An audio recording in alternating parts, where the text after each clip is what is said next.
3వ అధ్యాయానికి వెళ్దాం. కీర్తనలు 3వ అధ్యాయానికి పోదాం. 3వ అధ్యాయంలో మొదటి వచనం. యెహోవా, ఇది దావీదు గారు రాసిన కీర్తన, తన బాధల్లో రాసిన కీర్తన. కూర్చోబెట్టి 3వ కీర్తనలో దావీదు తన బాధల్లో అబ్షలోము తన కుమారుని యొద్ద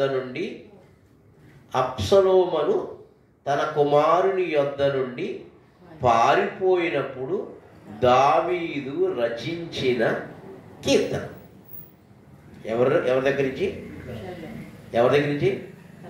తన కొడుకు దగ్గర నుంచి పారిపోతున్నాడంట, చంపేద్దామని వస్తున్నాడంటారు. అప్పుడు రాసినటువంటి కీర్తన అంటే ఇది. యెహోవా, నన్ను బాధించేవారు ఎంతో విస్తరించి ఉన్నారు, నా మీదికి లేచివారు అనేకులు. దేవుని వలన అతనికి రక్షణ ఏమీయూ దొరకదని. ఎవరికి? హృదయానుసారుడికి రక్షణ దొరకదంట. అలా అనుకుంటారంట. దేవుని వలన వాడికి రక్షణ దొరకదు. రక్షణ అంటే కనుక వాడు ఎక్కడ కాపాడబడలేడు. మా రక్షణ ఈ రక్షణ అనుకునేరు. ఏ రక్షణ? నమ్మి బాప్తిజం పొందిన వాడు రక్షించాడు. ఈ రక్షణ కాదు అక్కడ రాస్తుంది. రక్షణ అంటే కనుక కాపుదల దొరకదంట. హల్లెలూయా. రక్షణ దొరకదనియు నన్ను గూర్చి చెప్పువారు అనేకులు. యెహోవా, నీవే నాకు కేడుముగాను, నీవే నాకు అతిశయాస్పదముగాను, నా తల ఎత్తువాడుగాను ఉన్నావు.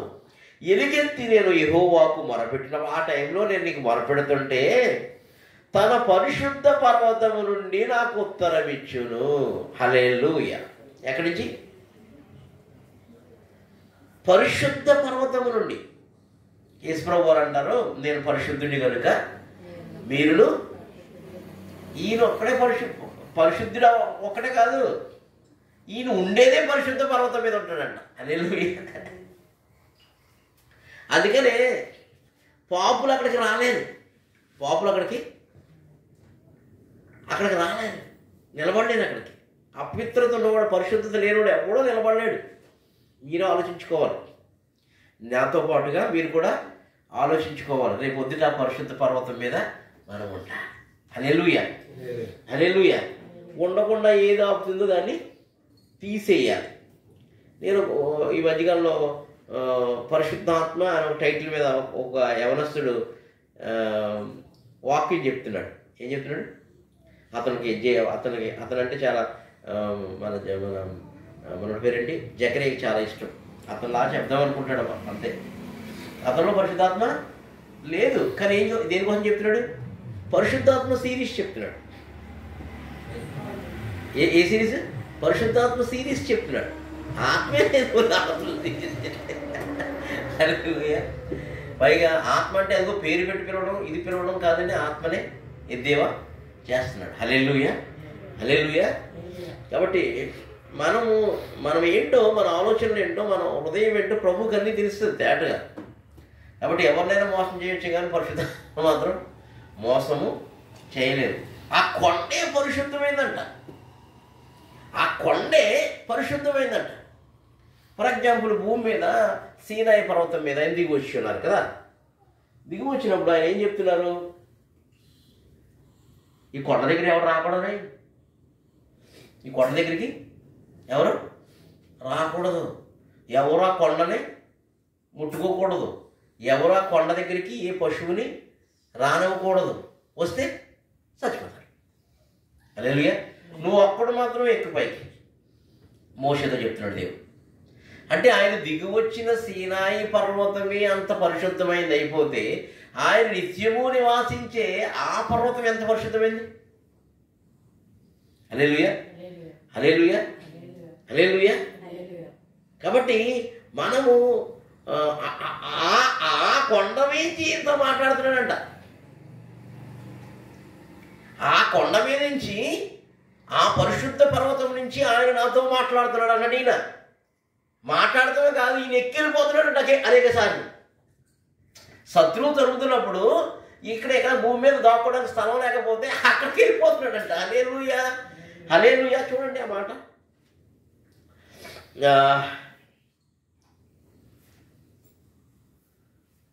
43వ కీర్తన. కాబట్టి పరిశుద్ధాత్మ టైటిల్తో ప్రసంగాలు చేసేవాళ్ళు వెంబడిస్తే రాదు. పరిశుద్ధాత్మతో జీవించేవారిని, పరిశుద్ధాత్మతో నడిచే, పరిశుద్ధాత్మ బోధతో ఉన్నవారిని మాత్రమే వెంబడించాలి. 43:3 నీ వెలుగును నీ సత్యమును బయలుదేరజేయుము. వెంటనే ఈయన ఎక్కడో గాఢాంధకారంలో ఉంటాడు అన్నమాట. వెంటనే ఆయన వెలుగు వస్తుంది. ఆయన మీద దాక్కుండా ఉన్నాడు, ఎక్కడో గుహలో ఉండి ప్రార్థన చేసుకుంటూ దాక్కుంటూ ఉన్నాడు. వెంటనే ఆయన వెలుగు వస్తుంది. అందుకని నీ వాక్యము నా పాదములకు, దీపము నా త్రోవకు వెలుగన్న నేను. ఆ వెలుగు వచ్చినట్టు ఏం చేస్తుందమ్మా? అంటే యేసు ప్రభు బయలుదేరి వస్తాడంట. సత్యం బయలుదేరి చేయడం, సత్యం నడుచుకుంటారు కదండి. యేసు ప్రభు వస్తాడు నడుచుకుంటాడు. హల్లెలూయా, హల్లెలూయా. సత్యము యేసు ప్రభు బయలుదేరి వస్తాడంట. మొదట వెలుగు వస్తాడంట, తర్వాత సత్యమని యేసు ప్రభు, నేనే సత్యం అన్నాడు ఆయన. ఆయన బయలుదేరి వస్తాడంట. ఎవరి దగ్గరికి? దావీదు దగ్గరికి వస్తాడంట. అవి పరలోకానికి, అందుకని నేనే మార్గము, నేనే సత్యము, నేనే జీవం అన్నాడు. హల్లెలూయా. అవి పరలోకంలో ఉన్న ఆ కొండ మీదకి త్రోవ చూపిస్తాయంట. హల్లెలూయా. ఆ త్రోవ చూపించి అవి నీ పరిశుద్ధ పర్వతమునకును అది ఆయన ఉండే ప్లేస్కి తీసుకెళ్ళిపోతాయండి. హల్లెలూయా. ఈయనేమనుకున్నాడు ఆయన కొడుకు 10,000 మందిని. ఒరే సౌలు కాలంలో నేనే 10,000 మంది అన్నారు. అంటే 10,000 మంది ఉంటే కానీ పట్టుకోలేమంటే మనం ఏంటి 10,000 మంది ఉంటే తప్ప పట్టుకోలేము అని కుయుక్తులు అని.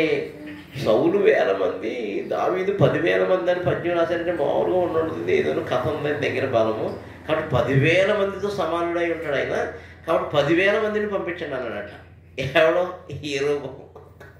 యెరోబోము అన్నది. ఎవరో అబ్సలోము. చూడండి ఆ మాట కూడా ఉంటుంది 6వ వచనంలో, 5వ వచనంలో.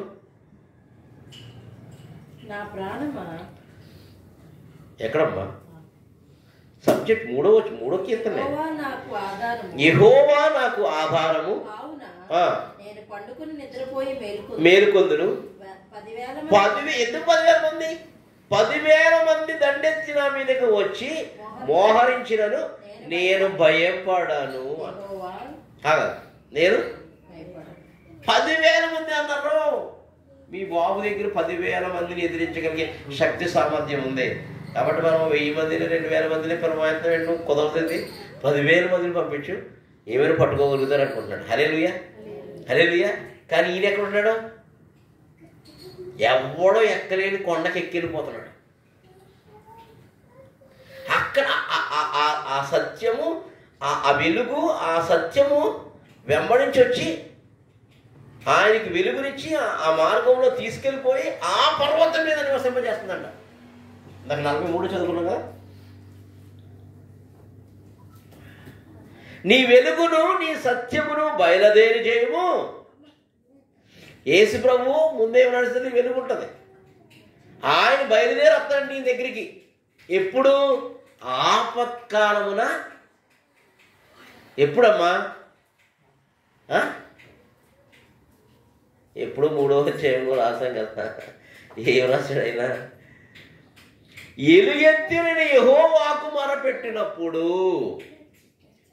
3వ కీర్తనలో 4వ వచనం ఏముంది? నేను ఎలుగెత్తి యెహోవాకు మొరపెట్టినప్పుడు ఆయన తన పరిశుద్ధ పర్వతం నుండి నాకు ఉత్తరం ఇచ్చును. ఎలా ఇస్తాడని చెప్తున్నాడు ఇక్కడ.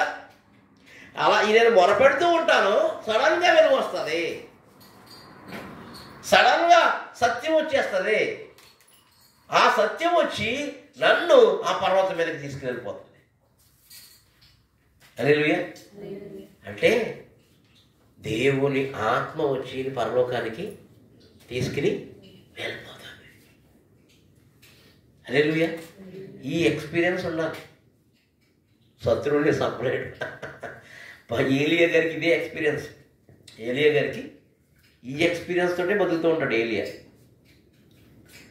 అందుకనే ఆహాబుకి చెప్పరా నేను వస్తున్నానంటే, ఆహాబు ఇంటి దగ్గర పనిచేసే వంటలో ఉన్న హెడ్ ఆఫ్ ది డిపార్ట్మెంట్ అంటాడు ఆయన, నువ్వు ఇక్కడ ఉంటానని చెప్పావు, ఇప్పుడు నేను వెళ్ళాయని చెప్తాను, ఆయన ఇక్కడ ఉన్నాడేమో అని పరిగెట్టుకుని వస్తాడు, నువ్వు ఇక్కడ ఉండవు, ఆ ఆత్మని ఎక్కడికో కోల్పోతుంది, ఆయన నన్ను వేసేస్తాడు. హల్లెలూయా హల్లెలూయా.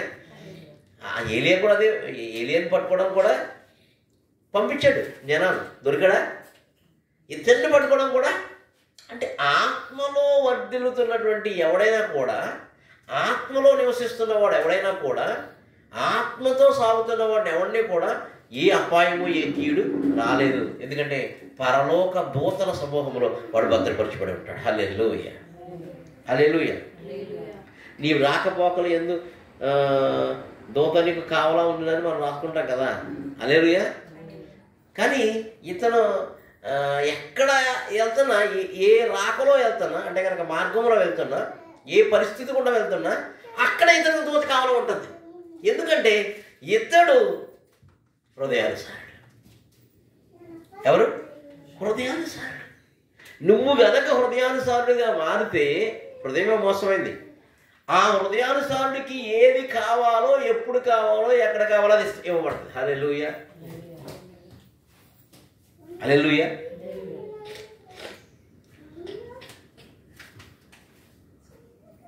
నేను కోయంబత్తూరుకి వెళ్ళేటప్పటికి రాత్రి 9:30 అయింది. పడుకున్నాను అక్కడ దినకరన్ గారి ప్రేయర్ కేవ్స్ దగ్గర, బెతస్తా కోనేరు ప్రేయర్ రూమ్స్ ఉన్నా, అక్కడ దగ్గర పడుకున్నాను. వెళ్ళి రాత్రి 9:30కి వెళ్ళి, అప్పటి వరకు డ్రైవింగ్ చేస్తూనే ఉన్నాను, ఇది పని చేయట్లేదు, ఇలా అయిపోయింది. వేడి నీళ్ళు పెట్టడానికి వేడి నీళ్ళు లేవు, చలి నీళ్ళు పెట్టారు. మనవాడు రెడీ చేస్తే వెళ్ళి స్నానం చేసి పడుకుంటే ప్రభు వచ్చి రేపు ఎక్కడ పడుకోవాలో చెప్తున్నాడు. నేను బయలుదేరే ముందు ఎండలో అన్నాను, వరే ప్రార్థన చేసుకుంటా వెళ్తుంటే ప్రభు అన్నాడా, మరే మనకి ఎక్కడ ప్లేస్ ఉండదురా, ప్రభుకి ప్లేస్ లేదు పడుకోవడానికి, మనకి ఎక్కడ ప్లేస్ ఉంటుందో, కాబట్టి మనం ఎక్కడ పడుకోవాలనిపిస్తే, ఎందుకంటే నాతో కొత్తగా వస్తున్నాడు కదా దీవెను, అదే ఆయనకి ముందు గైడ్ చేస్తాను అనమాట. అంటే సడన్గా ప్రభు స్వరం వినపడుతుంది, నా ఇంట అనేక నివాసములు కలవు. ఏంటిది నా ఇంట అనేక నివాసములు వినపడుతుంది అని అనుకున్నాను. జీసస్ కాజ్ అంటే ఏంటి? యేసు పిలుచున్నాడు, అక్కడ నివాసాలు ఉన్నాయి, దాంట్లో బోల్డన్ని ఇల్లు ఉన్నాయి, బోల్డన్ని రూములు ఉన్నాయి, అక్కడ నీకు నివాసం ఏర్పాటు చేశాను ముందే చెప్తున్నాడు. హల్లెలూయా. నేను ఆశ్చర్యపోయినా ఆ స్వరం విన్న తర్వాత. ఎక్కడ పడుకోవాలో ఏంటని ఆలోచిస్తున్నాను నేను. అంటే ఎప్పుడు చచ్చేవాడు, ఎందుకంటే భాస్కర్ భాష, సో ఏమవుతుందో తెలియదు. అక్కడి నుంచి బయలుదేరి వెళ్తున్నాను ఎక్కడికి? కేరళకి. ఈ బండి ఇచ్చినప్పుడు చెప్పాలి కదా, నాకు నెంబర్ ప్లేట్ లేదని. నెంబర్ ప్లేట్ లేదు దానికి, కాగితాలు లేవు దానికి. నెంబర్ ప్లేట్లు లేవు, కాగితాలు లేవు. ఇటువంటి వాళ్ళు అందరూ నాకే తగ్గిస్తారు. అక్కడికి వెళ్ళిన తర్వాత చెప్తున్నాడు, నేను చూస్తున్నాను ఏంటి కనపట్టలేదంటా, పోలీసుడు మన ఎంకలా చూస్తున్నాడు, ఎక్కువ ఎన్నిసార్లు చూసినా మన ఎంక చూస్తున్నాడు, ఏంటంటావు అన్నా నేను. అది సరే ఎందుకని నేను ఆఫ్ చూసినాడు నెంబర్ ప్లేట్. సరే అట్లనే ఫోన్ చేసాను, నెంబర్ ప్లేట్ లేదు, కాగితాలు ఎక్కడ ఉన్నాయని అడిగాను. బండిలో ఉంచుతాయి కదా అనుకున్నాను నేను. కాగితాలు కూడా ఎవరన్నా ఫైనాన్స్ దగ్గర. హల్లెలూయా. ఎవరే పట్టేసుకుంటారేమోరా అన్నాను. అప్పుడు ప్రభు ఒక పాట ఇచ్చారు. హల్లెలూయా హల్లెలూయా.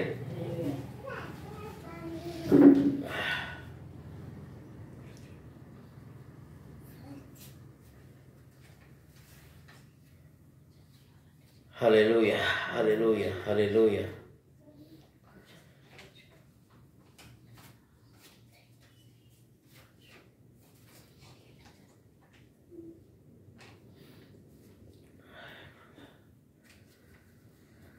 హల్లెలూయా. పాటలు గుర్తురావట్లే. అలా కేరళ బయలుదేరి వెళ్తున్నాం. వెళ్తున్నా ఆ రాత్రి అక్కడ పడుకున్నాను కదా, అక్కడ ఏం చూపిస్తున్నారంటే ఒక అతను కీబోర్డ్ పెట్టుకుని వాయిస్తున్నాడు. ఆ పైన ఒక ఏసీ రూమ్ లాంటివి చూపిస్తున్నాడు. దాంట్లో మేము ఎందుకు వెళ్తున్నాం తెలియదు, ఆ ఇంట్లోకి వెళ్తున్నాం. ఇట్లా వచ్చింది. కేరళ నుంచి అంటే ఉదయం 7 గంటలకి కోయంబత్తూరులో బయలుదేరి కేరళ వైపు వెళ్ళి అక్కడ అన్నం తింటే నిద్ర వస్తుందని తినకుండా ఏదైనా టిఫిన్ లాంటివి తిని 3-4 గంటలకు మళ్ళీ కేరళ నుంచి చెన్నై వైపు, చెన్నై నుంచి ఆంధ్ర వైపు రావడానికి ప్రయత్నం చేస్తున్నాం. 9 గంటలకల్లా నాకు నిద్ర వచ్చేస్తుంది. పెట్రోల్ బంక్ దగ్గర పడుకున్నాను ఒక అరగంట గంట. తర్వాత లేసా, వెళ్ళి కొంచెం అన్నం తిని, ఒరే ఇక్కడ ఎక్కడ పడుకోలేము వెళ్ళిపోదాం అన్నాను. ఆంధ్ర వరకు వెళ్ళిపోయి ఆంధ్రాలో పడుకుందాం ఎక్కడో దిక్కుని అని చెప్పా. దేవుడు ఎట్లా కాపుదల ఇస్తాడో చెప్తున్నాను మీకు. ఎంత సురక్షితంగా తీసుకొస్తాడో చెప్తున్నాను. అన్ని సెక్యూరిటీ గార్డులు అంతమంది ఉన్న అక్కడ దూత ఎలా కాచి కాపాడిందో చెప్తున్నాను. ఏ యాక్సిడెంట్ అవ్వకుండా ఎట్లా కృప చూపిందో చెప్తున్నాను. ఆయన వెలుగు మా మీదకి ఎలా వచ్చిందో చెప్తున్నాను. సడన్గా ఒక అతను ఫోన్ చేశాడు, సేలం అనే ప్రాంతం నుంచి, తమిళనాడు. ఎక్కడున్నారు పాస్టర్ గారు? ముందు 2 రోజుల ముందు చెప్పాను, ఫోన్ చేశాను, నేను వస్తున్నాను. ఆయన హాస్పిటల్లో ఉన్నా అన్నారు. అయ్యా ఇట్లా సేలంకి ఒక 30 కిలోమీటర్ల దూరంలో ఉన్నా అంటే మీరు అక్కడే ఆగండి, ఆ లొకేషన్ నాకు పెట్టండి అన్నాడు. పెట్టాను. 10 నిమిషాల్లో ఒక నెంబర్ పంపించి ఆ పాస్టర్ గారిది పక్కనే 10 కిలోమీటర్లో ఇల్లు, చర్చు, అక్కడికి మీరు వెళ్ళండి అన్నాడు. ఎందుకే రాత్రి మాట్లాడడం చెప్పగా కోయంబత్తూరులో ఆ కీబోర్డు ఏసీ రూమ్ అని ఆయన ఇల్లు. హల్లెలూయా, హల్లెలూయా, హల్లెలూయా. రాత్రి 10:30 ఆ మంచులో 10:30 గంటకి వెళ్తే అలా టీ ఇచ్చారు, వేడివేడిది. ఏమైనా అన్నం పెట్టమంటారా అన్నారు, వద్దన్నాం. రాత్రి అతని కొరకు మాట్లాడాడు. హల్లెలూయా. అతనికి మినిస్ట్రీ ఇస్తున్నానని, అతనికి ల్యాండ్ ఇస్తున్నానని, అతను ఒకప్పుడు ఎటువంటి పరిస్థితిలో ఉన్నవాడు ఇప్పుడు ఎట్లా అనుకుంటున్నారు అక్కడ ఊళ్ళో ఉన్నవారు సేమ్ ఇట్లాగే అనుకుంటున్నారు అతని కోసం కూడా. అవన్నీ కూడా ఆయన కోసం మాట్లాడారు ఉదయం తెల్లారగట్లకి. హల్లెలూయా, హల్లెలూయా. అతనికి తెలుగు రాదు, నాకు తమిళ అంటే నువ్వు గనక ఆయన చిత్తంలో ఉండి ఆయన ఆత్మతో నడిపించబడుతుంటే నీకు ఎక్కడ ప్లేస్ ఏర్పాటు చేయాలో ఆ దేవతను చూసుకుంటూ ఉంటాయి. హల్లెలూయా. దేవుడి యొక్క ఆత్మ వచ్చి చూసుకుంటూ ఉంటాను. అలా ఈయన కూడా ఎక్కడ ఏ గుహలో ఉండాలో, ఎక్కడ పడుకోవాలో, ఎక్కడ నిద్రపోవాలో అన్నీ ప్రభు యొక్క దూత, ప్రభు యొక్క ఆత్మ చూసుకుంటూ ఉంటుంది. హల్లెలూయా. ఆ టైంలో 10,000 మంది ఈయన మీదకి వస్తారంట. అదే రాస్తున్నాడు ఇక్కడ చూడండి 3వ కీర్తనలో 5వ వచనం. యెహోవా నాకు ఆధారము, నేను పండుకొని నిద్రపోయి మేలుకొందును. కానీ ఇల్లు లేదు నాకు. హలో, నాకు ఇల్లు లేదు. ఎక్కడ ఉన్నా శత్రువు వచ్చి పట్టేస్తాడు. 10,000 మంది శత్రువులు తిరుగుతున్నారు పట్టుకోవడానికి. హల్లెలూయా. కానీ నేను పండుకుంటా, నిద్రపోతా, మళ్ళీ లెగిస్తాను. హల్లెలూయా. యెహోవాయే అతనికి ఆశ్రయం అయిపోయినాడు. ఆయన దాగుచోటుగా మార్చబడ్డాడు. ఎలా ఉంటుంది? నా దాగుచోటు నీవే. ఆయన దగ్గర ఆయన దాచుకున్న తర్వాత, ఆయన రెక్కల కింద నేను కప్పిన తర్వాత, ఆయన నేను నడిపిస్తున్న తర్వాత ఇక ఏ శత్రువు నేను ముట్టలేడు. హల్లెలూయా. ఏ శత్రువు నేను ముట్టలేడు. ప్రభు చెప్పిన ప్లేస్కి వెళ్ళటం అనేదే టార్గెట్. దాంట్లో పెట్రోల్ ఉందా, బైక్ ఉన్నాయా, ఏమి నాకు తెలీదు. అక్కడ బైక్ పట్టుకుని సీజ్ చేస్తే ఏమవుతుంది అనే ప్రశ్న కూడా రానవట్లే. నా భాస్కాలకి కదా అక్కడ చాలా భయం వేస్తుంది కదా. హల్లెలూయా. ఎందుకంటే ఆయన్ని కనుక దాగుచోటుగా చేసుకోగలిగితే ఆయన కృప అధికముగా మన మీదకి వస్తుంది. అసలు సత్యమే దిగొచ్చేస్తుంట, వెలుగే దిగొచ్చేస్తుంట. దిగొచ్చేసి ఆయన పరిశుద్ధ పర్వతం నుంచి నీకు ఉత్తరం ఇస్తూ ఉంటాడట. దినకరన్ గారి దాంట్లో పడుకున్నప్పుడు ఆయన పరిశుద్ధ పర్వతం నుంచే నాకు వచ్చింది. ఫలానా చోటకు నువ్వు వెళ్ళి ఫలానా ఏసీ రూమ్లో ఉన్న రూమ్లో పడుకుంటావు, అక్కడ ఒక కీబోర్డ్ వాయిస్తో ఉంటాడు. నాకేం తెలుస్తుంది? హల్లెలూయా. ఆయన నాకేం తెలుస్తుంది? తెలుస్తుందా? తెలియదు. ఒరే ఇలా చెప్తున్నాడు రాత్రి ప్రభు, అంతవరకే తెలుసు. అందుప ఆయన ఎట్లా కనబడతాడు, ఏ విధంగా వస్తాడో మనకి ఏ విధంగా తెలియదు. ఇదిగోండి, ఆ 9:30కి నేను పెట్రోల్ బంక్లో పడుకున్నా. మళ్ళీ బయలుదేరాం పెట్రోల్ కొడుచుకి. ఈడే తీసాడు నేను పడుకున్న తర్వాత. హల్లెలూయా. మేము ఏ కీబోర్డ్ అయితే ఉందని చెప్పామో ఆ కీబోర్డు ఉన్న ప్లేస్కి వెళ్ళి కింద కనపడతా కీబోర్డు బ్లాక్ అని ఇక్కడ. ఇదిగో పాస్టర్ అమ్మగారు, పాస్టర్ గారు. హల్లెలూయా. హల్లెలూయా. ఆ పాస్టర్ గారు, పాస్టర్ గారు ఆ పై రూమ్లో పడుకున్నా. ఒక గంటకు ముందు ఎక్కడ పడుకున్నా? ఫుట్పాత్. సరిపోవట్లేదు, బలం సరిపోవట్లేదు నాకు. అలా పడుకున్నాను. మళ్ళీ కొన్ని 4 గంటల వరకు పని చేస్తాను. ఈయన తెలుసు విషయం, పరిగెట్టగలుగుతాను. ఎందుకు నేను చెప్తున్నానంటే, దావీదును అలా తరుగుతూ ఉన్నాడు. కానీ నా దాగు చోటు నీవే అంటాడు. నాకు ఇక్కడి నుంచి కదా ఈ ఉత్తరం వచ్చేది, పరలోకం నుంచి వస్తుంది ఉత్తరం. ఇతనికి ఆ పలానా వాళ్ళు, అరే దావీదు గారు, పలానా అబ్షలోము మీ కొడుకు సమూహాన్ని ఇలా పంపుతున్నాడు అని ఇక్కడి నుంచి వచ్చే ఉత్తరం కాదు నాకు. అక్కడ నుంచే నాకు ఉత్తరం వచ్చేస్తుంది. నేను ఎక్కడుండాలో, ఏం తినాలో, ఏం బ్రతకాలో, ఏం బట్టలు వేసుకోవాలో, అందుకని మీరు చింతించుకుని అన్నాడు. హల్లెలూయా. భయపడకూడదు అన్నాడు. హల్లెలూయా. కాబట్టి ఎందుకు ఈ మాటలు చెప్తున్నానంటే, మనకి ఇవ్వబడిన దర్శనంలో మనకు ముందుకు సాగుతూ ఉన్నప్పుడు ప్రభువు తన దూతలను, తన ప్రజలను, తన అన్యులు కూడా వాడుకుంటాడు. హల్లెలూయా. అన్యులు కూడా వాడుకుంటాడు. అన్యుల చేత కూడా మనకి ఆశ్రయపురము ఏర్పాటు చేస్తాడు.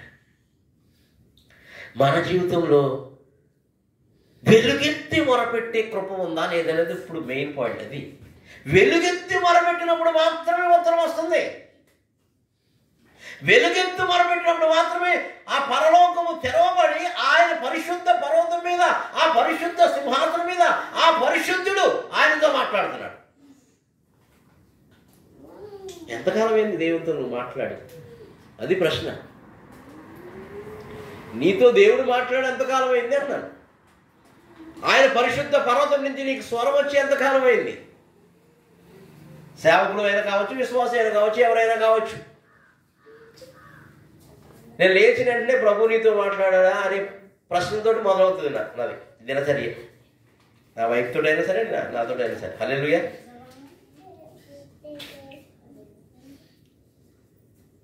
ప్రభువులు అంతా మాట్లాడకపోతే కనుక ఆ రోజు వేస్ట్. మాట్లాడాలి. హల్లెలూయా. హల్లెలూయా. హల్లెలూయా. హల్లెలూయా. మాట్లాడే దేవుడు మన దేవుడు. మన దేవుడు ఎవరు? మాట్లాడే దేవుడు, మారని దేవుడు, మార్పు లేని దేవుడు. పరిశుద్ధ పర్వతానికి ఈయన తీసుకెళ్ళిపోతున్నారట. 43 చూడండి.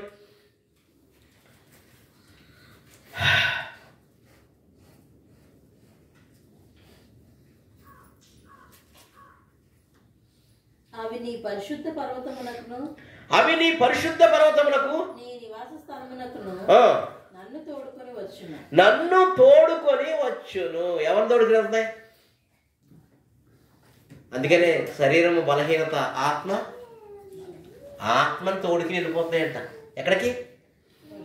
అందుకని అన్నాడు, ఓ నా ప్రాణమా నువ్వేలా కృంగిపోతున్నావే, నా అంతరంగమా అని ఇంకో పాట రాస్తున్నాడు. హల్లెలూయా. ఇంకో పాట రాస్తాడు. నువ్వెందుకు కృంగిపోతావు? నువ్వెందుకు? నాకు వెలుగిచ్చే ఒక సత్యంలోకి నడిపించే ఒక అతను ఉన్నాడు. ఆయన త్రోవ చూపిస్తాడు. రెడీ కళ్ళ చేతులు ఆయన త్రోవ చూపిస్తాడు. ఆయన నాతో మాట్లాడతాడు. నా ప్రాణమా నువ్వు కృంగిపోకు. నీ పరిస్థితులను బట్టి, నీ స్థితిగతులను బట్టి ఆయన బలపరుస్తాడు వచ్చి. హల్లెలూయా. అందుకని అక్కడికి నన్ను తోడుకొని పోయిను అండర్లైన్, నిన్ను తోడుకుని వెళ్ళాలి. ఆత్మ వచ్చి నన్ను ఆత్మ వచ్చి బలపరచాలి. అది పరిశుద్ధాత్మ అంటే. నీతో నాతో మనతో మాట్లాడాలి పరిశుద్ధాత్మ అంటే. హల్లెలూయా. ఎవడు సమీపింపరాని తేజస్సునందు అమరత్వమై ఉన్నటువంటి ఆయన దగ్గరికి ఈ ఆత్మ మనం తీసుకుని వెళ్ళాలి. మన బలహీనతల్లో కూడా ప్రభువు యొక్క సత్యమును బట్టి, ప్రభు యొక్క వెలుగును బట్టి, ప్రభు యొక్క శిలువ రక్తమును బట్టి. హల్లెలూయా. అక్కడికి వెళ్ళిన తర్వాత ఆయన ఒక మాట చెప్తున్నాడంట. ఆ మాటను బట్టి ఈయన గొప్ప కృపను పొందుకుంటున్నాడంట. హల్లెలూయా, హల్లెలూయా, హల్లెలూయా. అక్కడ ఆ మాట చెప్తున్నవాడు ఎవడంటే కృపగల దేవుడు. అందుకని నీ కృప నాకు చాలు అంటున్నాడు. హల్లెలూయా, హల్లెలూయా. చూడండి ఇంకా చెప్తున్నాడు కొండ కోసం. 15వ కీర్తన 1వ వచనం.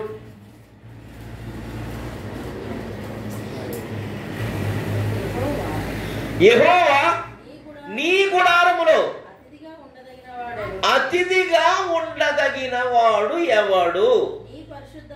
నీ పరిశుద్ధ పర్వతం మీద అతిథి అంటే గెస్ట్ రోజు వస్తాడా? ఈయన గెస్ట్లా వెళ్తున్నాడంట ఎక్కడికి? పరిశుద్ధ పర్వతం మీద. లెక్క హల్లెలూయా. ఈయన గెస్ట్ వస్తే ఎలా ఉంటుంది? దావీదు వచ్చాడు రే, మొత్తం రెడీ చేయండి. అసలు ఆయనకి అప్పటికి భోజనం లేదు కదా, చాలా అయిపోయింది కదా, చాలా రోజులు బట్టలు స్నానం లేదు కదా, చాలా రోజుల నుంచి అసలు ఆనందం లేదు కదా. వాయిద్యాలు పట్టండి దేవదూతలందరూ. హల్లెలూయా. అతను పాడతాడు, మీరు వాయించండి. హల్లెలూయా, హల్లెలూయా, హల్లెలూయా. మంచి వస్త్రాలు, రాజకిరీటాలు పెట్టుకుని అప్పుడు నాట్యం ఆడుతూ పాడుతున్నాడంట. హల్లెలూయా, హల్లెలూయా. దావీదుని గెస్ట్గా తీసుకెళ్తున్నాడంట దేవుడు ఆత్మలో. ఎప్పుడు? 10,000 మంది వచ్చి పట్టుకోవడానికి, చంపడానికి వచ్చినప్పుడు. కష్టం వచ్చినప్పుడు, నష్టం వచ్చినప్పుడు కాదు, అది తప్పించుకోవచ్చు. 10,000 మంది ఒకేసారి చంపడానికి వస్తున్నప్పుడు ఆత్మ అక్కడ తీసుకెళ్తుందంట. మికాయేలు, గాబ్రియల్, మొత్తం దూతలందరూ నిలబడుతుండ, మొత్తం కెరాబులు అందరూ. చీఫ్ గెస్ట్ ఎవరనుకున్నావు? డేవిడ్, నా కుమారుడు. ఇప్పుడు ఆయనకు కావాల్సినటువంటి అన్ని సమకూర్చున్నట్ట. హల్లెలూయా, హల్లెలూయా. అందుకే నేను ముందే తెలుగుగా వెళ్ళి అతి పరిశుద్ధ స్థానంలో ఉండే రొట్టెలు తినేసాడు వెళ్ళి. అది వేరే విషయం ఇచ్చాను. అతి పరిశుద్ధ స్థానంలో రొట్టెలు ఎవరైనా తినొచ్చా? తినకూడదు. ఎవరు తిన్నారు? దావీదు తినేసాడు కదా వెళ్ళి. హల్లెలూయా. మరి ఇక్కడ తిన్నవాడు అక్కడ తినండి. హల్లెలూయా, హల్లెలూయా. చీఫ్ గెస్ట్ వస్తే ఎంత సెక్యూరిటీ, ఎంత హడావిడి, ఎంత హంగామా ఉంటుందో మనం మామూలుగా. ఈ లోకంలోనే ఈ హడావిడి, Z security, Z plus security అని చెప్పుకుంటూ ఉంటాం కదా. మంత్రులు వస్తేనే హార్లు కొట్టేస్తూ ఉంటారు. మన వాళ్ళంతా ఉంగు దండాలు పెట్టేస్తారు. దేవుడు బెటర్. హల్లెలూయా. ప్రతి మెరకోళ్ళు అందరూ పెట్టేస్తారు. దేవుడికి తయారుగా రారు ఇక్కడికి. హల్లెలూయా. నీకు ద్వారం తెరవడిపోయి వెలుగు వచ్చేసి, సత్యం వచ్చేసి, అది నిన్ను పరలోకం తీసుకెళ్ళిపోయి పరిశుద్ధ పర్వతం మీద నిలబెట్టేస్తుందా? నిన్నే మ్రొక్కుతాను, నీ వైపే చేతులెత్తుతాను. నిన్నే మ్రొక్కుతాను, నీ వైపే చేతులెత్తుతాను. నేనే స్థితిలో ఉన్నా నిన్నే స్తుతిస్తాను. నేనేమై ఉన్నా నీ కృపనే తలస్తాను. నిన్నే మ్రొక్కుతాను, నీ వైపే చేతులెత్తుతాను. హల్లెలూయా. దావీదు ఏ స్థితిలో ఉన్నా కూడా తన కృప వైపే చూస్తూ ఉంటాడు. పరిశుద్ధం వైపు చూస్తుంటాడు. అప్పుడు ఆయన చేస్తున్న ప్రార్థన ఏంటంట? ఏం ప్రార్థన? ఏం ప్రార్థన? 3వ వచనం 3వ అధ్యాయం ఉంది కదమ్మా. వెలుగెత్తి, అది మర్చిపోకూడదు. వెలుగెత్తి పాడుతున్నాడంట, వెలుగెత్తి ఘోషిస్తున్నాడంట, వెలుగెత్తి. 3వ వచనం 3వ అధ్యాయంలో లేదా? వెలుగెత్తి నేను యెహోవాకు మొరపెట్టెదను. కీర్తనతో మొరపెడుతున్నాడంట. హల్లెలూయా. వెలుగెత్తి నేను నీకు మొరపెట్టెదను, నీ ఆయన తన పరిశుద్ధ పర్వతం నుండి. హల్లెలూయా. అది రావాలి. హల్లెలూయా. కావున నేను పండుకొని నిద్రపోయి మేలుకొందును. నేను పండుకొని నిద్రపోయి, ఇదేంటి? పండుకోవడం ఏంటి? నిద్రపోవడం ఏంటి? మేలుకోవడం ఏంటి? హల్లెలూయా. హల్లెలూయా. హల్లెలూయా.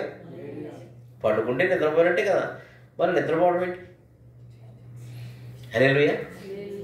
ఈయన శరీరం ఇక్కడే ఉంటుంది, కానీ ఆత్మ ఆయన సన్నిధికి వెళ్ళి ఉత్సహించి గానించి మళ్ళీ వస్తుంది. ఈ శరీరం అంతా నిద్రపోతూ ఉంటుంది. అందుకని ప్రభు అంటాడు, ఆడు చనిపోలేదు, నిద్రిస్తున్నాడు. హల్లెలూయా. హల్లెలూయా. పండుకున్నాడు కానీ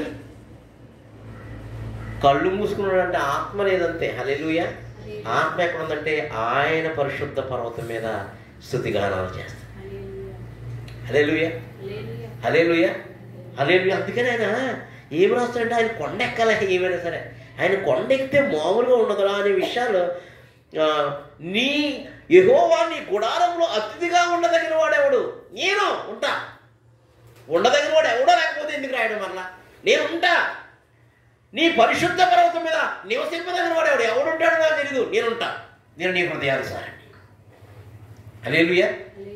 ఇక్కడ శరీరం చూస్తే ఎక్కడో గుహలో పడుకుని ఉంది. హల్లెలూయా. నిద్రలో ఉందంతే. ఆత్మ ఎక్కడుంది? దేవుని దగ్గర ఉంది. దేవుని దగ్గర ఆరాధిస్తుంది. పరిశుద్ధ పర్వతం దగ్గరికి వెళ్ళిపోయింది. ఇప్పుడు శరీరం మెలకుగా ఉందనుకోండి, దావీదు ఎలా వెళ్తున్నాడు రా, ఆ ఊర్లో వెళ్తున్నాడు, కనబడుతుంది. ఎక్కడో మూల పడుండి ఏం కనబడుతుంది? హల్లెలూయా. హల్లెలూయా. అందుకని 10,000 మంది వచ్చిన నాకు ఏ అపాయము ఏ కీడు రాదు, ఎందుకంటే నా ఆత్మ అక్కడ ఉంది, నా శరీరం ఇక్కడ నిద్రలో ఉంది అని వాడు నిద్రించున్నాడు. కానీ బుద్ధుడు కాదని మృత్యుంజయుడైన దేవుని దగ్గర ఉందంట. హల్లెలూయా. హల్లెలూయా. కాబట్టి పరిశుద్ధ పర్వతములకు నేను ఎక్కుతాను, మీరు కూడా ఎక్కాలంటే కనుక వెలుగెత్తి ఆయనకు మొరపెట్టండి, ఆయన హృదయానుసారిగా మారండి, ఆయన దాగు చోటుని మీకు ఆధారం చేసుకోండి. హల్లెలూయా. హల్లెలూయా. కీర్తనలు 24:3 నేను ముగిస్తా.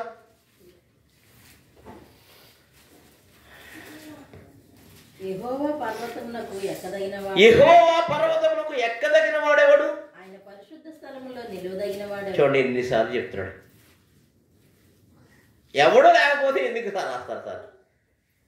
హల్లెలూయా. ఒకడున్నాడు, ఆయన పేరు దావీదు. ఆయన దేవుని హృదయానుసారుడు, ఆయన దాగుచోటు యేసుక్రీస్తు వారు. హల్లెలూయా. అక్కడికి వెళ్ళిన తర్వాత ఆయన తన మాట ద్వారా బలపరుస్తున్నాడు, తన రొట్టె ద్వారా బలపరుస్తున్నాడు. ఈరోజు బలారాధనకు వచ్చిన్నాం. ఈ రొట్టె తింటున్న నీవు ఆ దావీదు లాగానే. అందుకనే ఆమె దగ్గరికి ఒక స్త్రీ ఏమేమి పట్టుకొని వచ్చింది పారిపోతున్నప్పుడు? ద్రాక్ష గెలలు ఎడలను రొట్టెలు పట్టుకుని వచ్చింది. హల్లెలూయా. హల్లెలూయా. ఈ తింటున్న నీవు ఆ ఆత్మలో ఆ పరిశుద్ధ పర్వతం దగ్గరికి వెళ్ళాలి.